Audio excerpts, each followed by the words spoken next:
कुछ लोग पूरी जिंदगी लगे रहते हैं कमाने के लिए। धन पैसा वही सर्वोपरि होता है उनकी जिंदगी में। उन्हें लगता है कि बहुत ज्यादा धन कमाने के बाद वो आराम से सुखी होकर अपना जीवन जिएंगे, लेकिन वही धन वही संपदा उसके बच्चों की लड़ाई का कारण बन जाती है। और वहीं दूसरी तरफ कुछ लोग अपना सब कुछ छोड़कर, अपना घर परिवार, अपनी धन संपदा सब कुछ पीछे छोड़कर संन्यास ले लेते हैं। उन्हें लगता है कि संसार को त्याग कर वो असल मुक्ति का रास्ता अपना सकते हैं, जीवन का असली सुख अनुभव कर सकते हैं। दोनों ही आदमी अपने अपने स्तर पर सुखी होने के लिए नाना प्रकार के प्रयास करते रहते हैं। एक धन संपदा इकट्ठी करता रहता है और दूसरा धन संपदा त्यागता रहता है। लेकिन सवाल ये है कि असली सुखी आदमी कौन है? वो जिसने धन संपदा इकट्ठी की या फिर वो जिसने धन संपदा त्याग दी?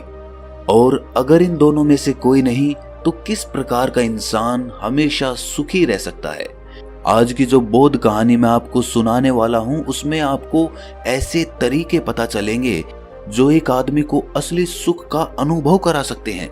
इन तरीकों से जीवन यापन करने से आपको असली सुख के बारे में पता चलेगा, असली आनंद के बारे में, जिसे हम कहते हैं परमानंद, परमानंद, परमानंद। इससे पहले कि आप इस कहानी में खो जाएं, इस चैनल को सब्सक्राइब जरूर कर लें। तो चलिए कहानी शुरू करते हैं। जब किसी के घर में वैरागी मन का बच्चा पैदा हो जाए तो घर वालों को बहुत चिंता हो जाती है। घर वाले सोचते हैं कि ये संसार में कैसे जिंदा रहेगा, कैसे धन कमाएगा, कैसे अपना पालन पोषण करेगा, क्योंकि वैरागी मन का बच्चा अक्सर संसार से विरक्त ही रहता है। वैराग्य का मतलब ही अपनी मस्ती में खो जाना होता है। उसका इस संसार से कुछ लेना देना नहीं रह जाता। ऐसा ही बच्चा रामचंद्र का था। रामचंद्र एक गांव में रहा करते थे। रामचंद्र का गांव वेणुवन के पास था। उन्होंने अपने जीवन में बहुत धन संपदा कमाई। वो वहां के प्रतिष्ठित सेठ हुआ करते थे। लेकिन जब उनका पुत्र हुआ तो ज्योतिषियों ने बताया कि ये बच्चा आगे चलकर वैरागी हो जाएगा। वो ये सब धन संपदा त्याग देगा और ये धन संपदा यूं ही दान में चली जाएगी। ये सुनकर रामचंद्र बहुत चिंतित हो गया। जो धन संपदा उसने इतनी मेहनत से इकट्ठी की थी वो यूं ही दान में चली जाएगी, उसका बेटा वैरागी हो जाएगा। आखिर ये धन संपदा मैंने किसके लिए इकट्ठी की है?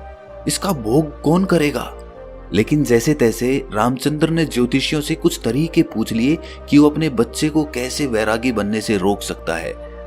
ज्योतिषियों ने भी उन्हें कुछ तरीके बताए जिसके द्वारा वो श्याम को, यानी उनका बेटा, उसको वैरागी बनने से रोक सके। धीरे धीरे समय बीतता रहा और दुनिया अपने चलन से चलती रही। श्याम धीरे धीरे बड़ा होने लगा और उसके पिताजी यानी कि रामचंद्र फिर से धन संपदा और ज्यादा बनाने में जुट गए। श्याम के पिता ने श्याम के लिए किसी भी चीज की कोई कमी नहीं छोड़ी थी। हर इच्छा उसकी पूरी होती थी। वो उसको सुखी रखना चाहते थे। वो चाहते थे कि मेरे बेटे को दुख का अनुभव ही ना हो, तो फिर वो वैरागी क्यों बनेगा? लेकिन जब श्याम 7 साल का हुआ तो एक दिन उनके द्वार पर एक बौद्ध भिक्षु पहुंच गया। वो वहां पर भिक्षा मांगने के लिए आया था, लेकिन श्याम उसके साथ घंटों बातचीत करता रहा। उसके पिता को जब ये पता चला तो वो श्याम को डांट कर उस बौद्ध भिक्षु से दूर ले गए। वो सोच रहे थे कि इन भिक्षुओं के पास बैठकर कहीं मेरे बेटे का मन वैरागी ना हो जाए। इसीलिए उन्होंने बौद्ध भिक्षु को डांट कर वहां से भगा दिया और अपने बेटे को समझाते हुए कहा कि बेटा, मैंने तुम्हारे लिए किसी चीज की कोई कमी नहीं छोड़ रखी है। तुम इन भिक्षुओं के पास क्यों बैठते हो? क्या मजा आता है तुम्हें इनके पास? मैंने तुम्हारे खेलने के लिए नाना प्रकार के खिलौने ला रखे हैं, इतनी दासियां तुम्हारी सेवा के लिए लगा रखी हैं, लेकिन फिर भी तुम ये सारी भोग की चीजें छोड़कर इन भिक्षुओं के पीछे क्यों भागते हो? ये सुनकर श्याम ने कहा कि पिताजी, मैं इन चीजों से उकता गया हूँ। ये सब चीजें मैंने इतनी ज्यादा भोग ली हैं कि मेरा मन अब इनसे ऊब चुका है। मुझे कुछ और चीजें चाहिए, कुछ और आनंद चाहिए, कुछ अलग प्रकार का सुख चाहिए। अब श्याम तो बच्चा था। उसके पिताजी उसको इस बात का क्या जवाब देते? उनके पास इस बात का कोई जवाब नहीं बना।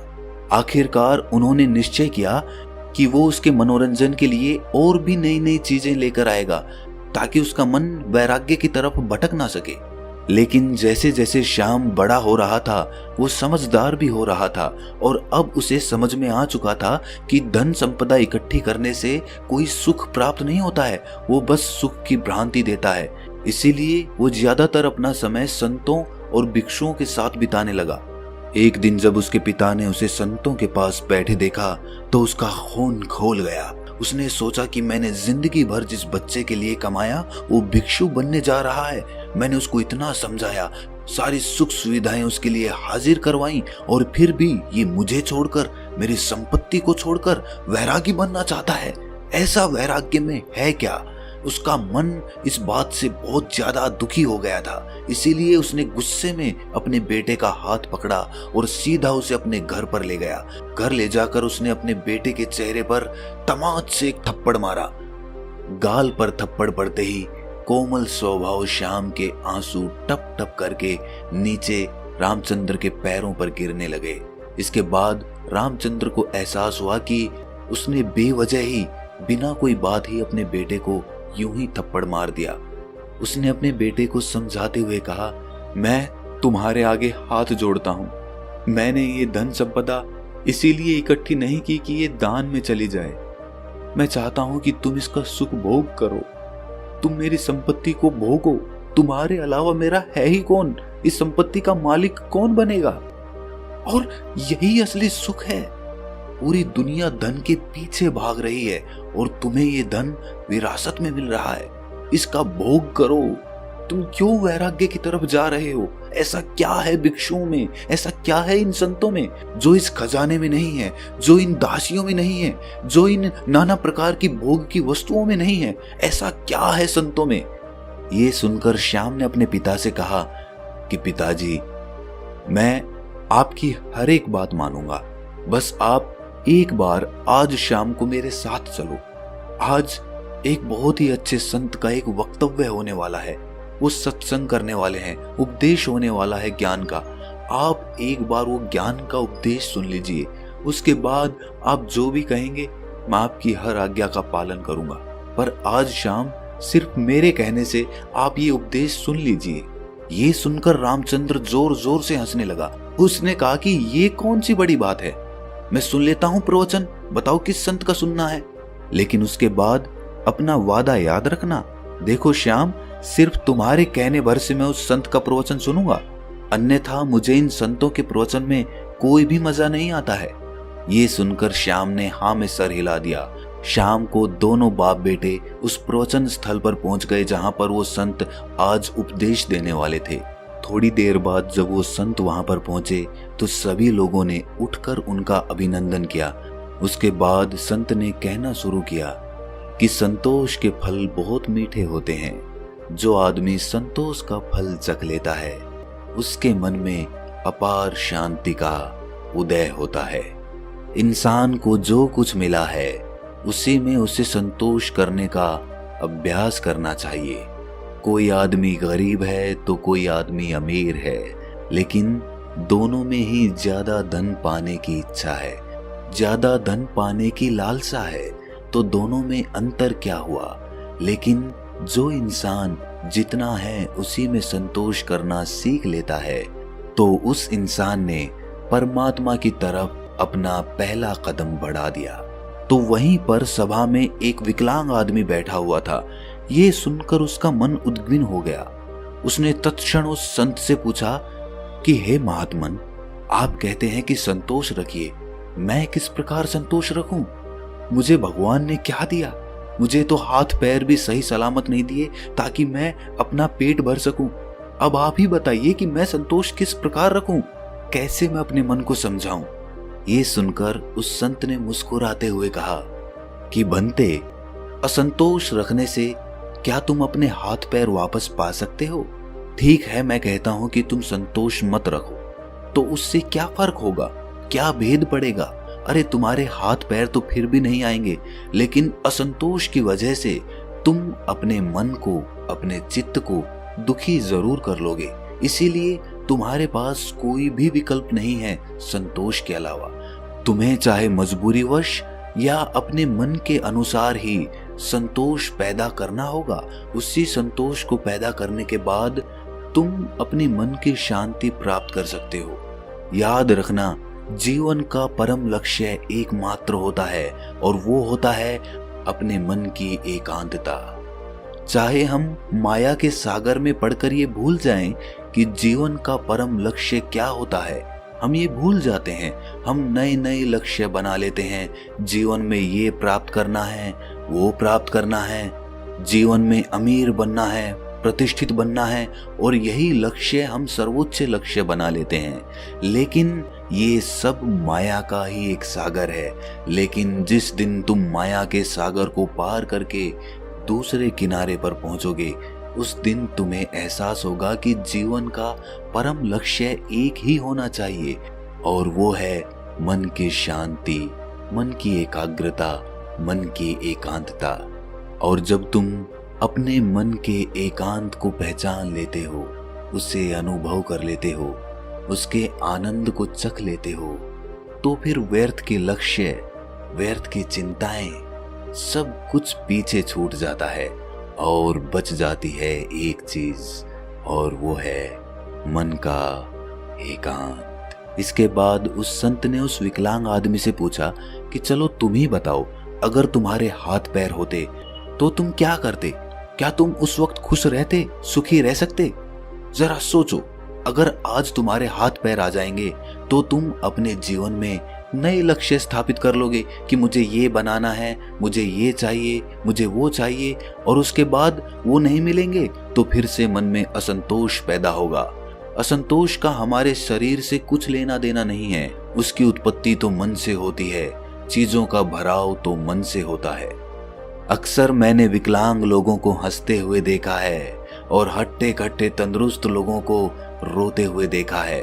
तो संतोष और शांति का आपके शरीर से कोई लेना देना नहीं है। अपने मन को परिपक्व कीजिए, अपने मन को समझाइए, विवेक पैदा कीजिए कि माया के सागर को पार करके मन की शांति तक कैसे पहुंचना है। और माया को समझने के लिए हमें कोई वैरागी नहीं बनना है। वैराग्य तो छोड़ना होता है, छोड़कर भाग जाना होता है। हमें पहले माया को संसार में रहकर समझना होगा, और जब हम माया को समझ जाएंगे तो उसके बाद हम सुखी मन से, तृप्त मन से संन्यास या वैराग्य धारण कर सकते हैं। माया में जकड़ा हुआ आदमी सुख संपत्ति को ही असली सुख समझता है। संपत्ति, धन, प्रतिष्ठा, यही उसके लिए सर्वोच्च होते हैं। लेकिन अगर वो अपना विवेक माया से कभी ऊपर उठा पाया तो वो जरूर ये एहसास कर पाएगा कि असली सुख और असली आनंद का इस धन संपदा से कोई लेना देना नहीं है। वो तो निरंतर है। वो परमानंद तो किसी चीज से जुड़ा हुआ नहीं है। वो तो सिर्फ परमात्मा के लिए है, उस शाश्वत सत्ता के लिए है जो उसको माया से पार उतार रही है।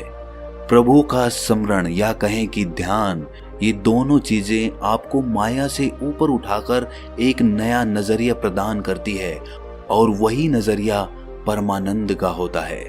ध्यान और प्रभु के स्मरण के अलावा अगर हम प्रेम का रास्ता चुनते हैं, दिव्य प्रेम का, तो भी हम उस परमानंद को हासिल कर सकते हैं। और प्रेम का रास्ता ध्यान के रास्ते से कहीं आसान है।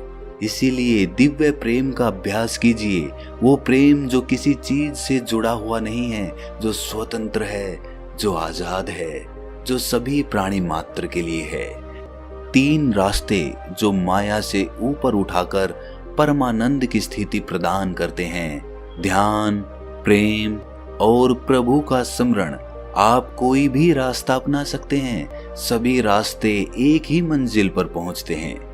आज की युवा पीढ़ी अक्सर अपना समय गीत सुनने में लगा देते हैं, फिल्मी गीत, सिनेमा इत्यादि में अपना समय बिताते हैं। लेकिन हमारे पूर्वज हुआ करते थे जो सुबह और संध्या दोनों वक्त आरती और भजन किया करते थे, ढोल बजाते थे, कुछ लोग गाते थे और साथ मिलकर भजन कीर्तन किया करते थे।